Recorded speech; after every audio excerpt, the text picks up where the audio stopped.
जयकारा माँ शेरावाली दा, बोलिए सच्चे दरबार की जय।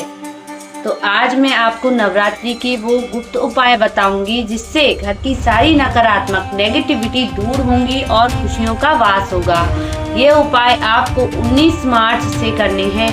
बहुत ही खूबसूरत दिन है, साल की शुरुआत हो रही है, नववर्ष की, और नवरात्रों का भी आगमन हो रहा है। तो आज इस वीडियो में मैं आपको कुछ उपाय बताने जा रही हूँ। आप इन उपायों को करिए और देखिए माता रानी आप पर कैसे कृपा करती हैं। तो कार्यक्रम की शुरुआत करते हैं जय माता दी के साथ। आप खुश रहें, मस्त रहें, स्वस्थ रहें, हंसते रहें, घर में उन्नति होती रहे, दौलत आती रहे और दौलत टिकी रहे, रिश्तों में प्रेम रहे, मान सम्मान पूरी दुनिया में रहे।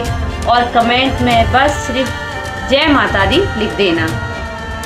तो पहला उपाय है माता रानी की अखंड ज्योत।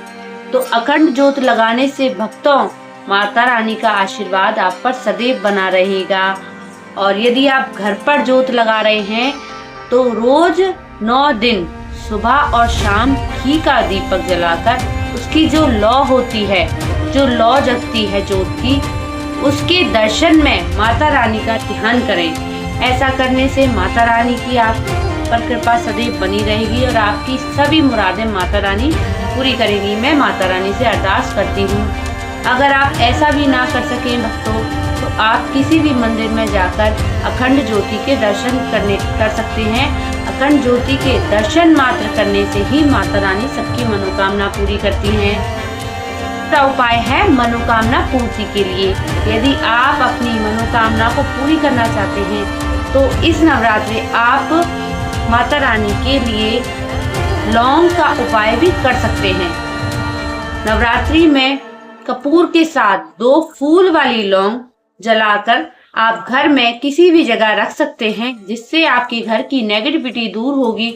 और लौंग माता रानी को बहुत प्रिय है। और यदि हो सके तो एक कलावे में 9 या 21 लौंग बांधकर माता रानी को हार बनाकर पहनाएं। उससे माता रानी आपकी सभी मनोकामना पूरी करेंगी। लौंग माता रानी को बहुत प्रिय है। लौंग इस नवरात्रि तो जरूर चढ़ाएं, क्योंकि लौंग से नकारात्मक ऊर्जा का विनाश होता है और माता रानी आपके शत्रुओं का भी विनाश करती हैं अगर माता रानी पे लौंग चढ़ा दी जाए तो। तीसरा उपाय है आर्थिक लाभ के लिए। यदि आपके घर में तंगी चल रही है, पैसे की दिक्कत चल रही है, तो आप इस उपाय को कर सकते हैं। तो आप इन 9 दिनों माता रानी को मखाने की खीर का भोग लगाएं। अगर आप खीर नहीं बना सकते तो सफ़ेद बताशों का भोग लगाकर उसे प्रसाद रूप में बांट दें। माता रानी आपकी सभी आर्थिक स्थिति को ठीक कर देंगी।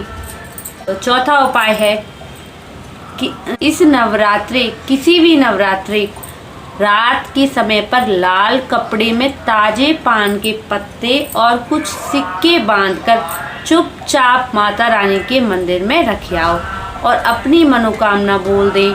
कि जो भी आपके मन में मनोकामना है वो माता रानी के सामने बोल दें। मन में इतनी सकारात्मक ऊर्जा आएगी। और आपको ये उपाय 9 दिन करना है, फिर माता रानी आपकी इच्छाएं पूरी जरूर करेंगी। अगर आप मंदिर नहीं जा सकते तो आप किसी भी कन्या को ये दे सकते हैं। और कन्या एक ही होनी चाहिए, याद रखें, कन्या बदलनी नहीं चाहिए। पांचवा उपाय है कि पीतल के पात्र या मिट्टी के दिए में कपूर जलाकर उस पर 2 लौंग रख दें। माता रानी आपकी सभी मनोकामना पूरी करेंगी। और छठवां उपाय है लाल रंग की साड़ी। माता रानी को लाल रंग की साड़ी बहुत प्रिय है। तो इस नवरात्रि आप लाल रंग की साड़ी पहनकर और पूरे 16 श्रृंगार करके माता रानी की पूरे भक्ति भाव से पूजा करें, तो आपके जीवन में हमेशा खुशियां ही खुशियां रहेंगी। 7वां उपाय, नवरात्रि के पावन अवसर पर शीघ्र विवाह की कामना है। यदि आपको या आपके विवाह में कोई भी प्रॉब्लम आ रही हो तो आप इस नवरात्रि पीले रंग की साड़ी और 2 सुपारी के साथ माता रानी को अर्पण करके आएं और कामना करें कि मेरे विवाह जल्दी हो जाए और मेरे विवाह में जो भी समस्याएं आ रही हैं, हे माता रानी उन समस्याओं को समाप्त करें। माता रानी तुरंत आपकी मनोकामना पूरी करेंगी। 8वां उपाय, इस नवरात्रे सही आसन का प्रयोग करें। माता रानी की पूजा करने से पहले आप जिस आसन पर विराजमान हैं उस आसन का रंग लाल रंग का होना चाहिए और माँ दुर्गा सप्तशती का पाठ भी कर सकते हैं। आप सोच ही नहीं पाओगे इतनी कृपा करेंगी माता रानी इस पाठ को करने से कि आपकी सभी मनोकामना पूरी होंगी। 9वां उपाय, व्यापार के लिए, यदि आपका व्यापार ठीक नहीं चल रहा है, आपको व्यापार में कई दिक्कत आ रहे हैं, तो आप किसी भी छोटी कन्या के पैर छूकर उसको पसंद की चीज दिलाकर उसकी, और याद रहे कि कन्या एक ही हो, कन्या बार बार बदले नहीं, 9 दिन उसी कन्या को उसकी पसंद की चीज दिलाएं। 10वां उपाय, पीपल के पेड़ के पास घी का दीपक जलाएं। अब इसमें ट्विस्ट ये है कि दीपक के नीचे पान के पत्ते के ऊपर चावल रखकर घी का दीपक जलाएं। इस नवरात्रे सफाई का ध्यान अवश्य रखें। माता रानी की पूजा करते समय साफ सफाई का अवश्य ध्यान रखें, क्योंकि ये नवरात्रे इस बार वीरवार से शुरू हो रहे हैं और वीरवार के स्वामी बृहस्पति हैं, तो बृहस्पति देव को साफ सफाई से बहुत लाभ होता है, तो इसलिए माता रानी का मंदिर साफ स्वच्छ रखें। माता रानी को घी और गुड़ का भोग लगाएं।